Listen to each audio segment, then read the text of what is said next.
એ પોતે બી સેવા કેવી કરી અને બધાને નિમિત્ત બનાવ્યો અને સરસનો પ્રોગ્રામ થઈ ગયો.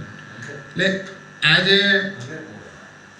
ધીરજ ને સ્થિરતા છે એ શ્રી સાંઈનો બહુ મોટો જવાબદારી એ સંતોની હતી. તો દરેક સંતો એ ભક્તિથી નિભાવતા હતા. તો આ જે વાત છે અત્યારની વાત નહીં, ભગવાન સ્વામિનારાયણ વખતની બી આ જ વાત હતી.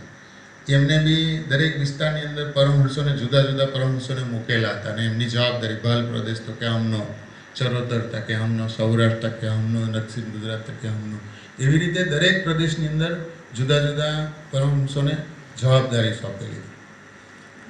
આપણા પ્રદેશમાં શ્રી સાંઈ જવાબદારી સાંઈ એ આપણને ખબર છે પ્રસંગો કે મરેલાને બી જીવતા કરતા હતા. બરાબર થાય એટલી બધી સામર્થ્ય હતી એ પરમહંસોની ભગવાન સ્વામિનારાયણના સંબંધે કરી. પરમહંસો એટલા બધા સમર્થ હતા તો ભગવાન સ્વામિનારાયણ આજ્ઞા, છેલ્લી આજ્ઞા આપી કે ગુણાતીતાનંદ સ્વામીનો સમાગમ કરવાનો, ગોપાલાનંદ સ્વામીનો સમાગમ કરવાનો. વિચારો, આખા સમાજને આજ્ઞા આપી હતી ભગવાન સ્વામીને, છેલ્લી આજ્ઞા હતી. બરાબર, સ્વધામ જવાના તે વખતે. તો થયું શું?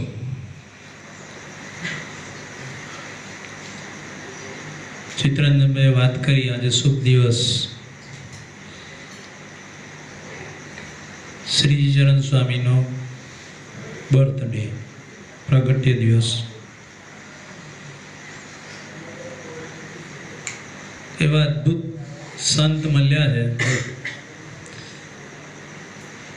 પણ આપણે સમજવા એમને ખોટ છે, તકલીફ એટલી જ છે.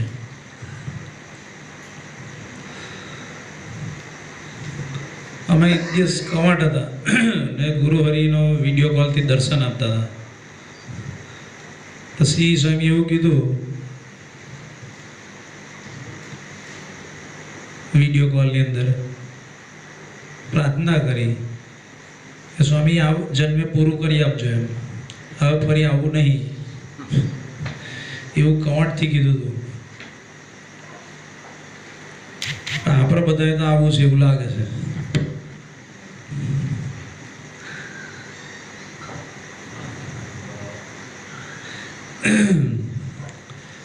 મહારાજ આપણે લીધે આવા સંતોને લાવતા હોય છે.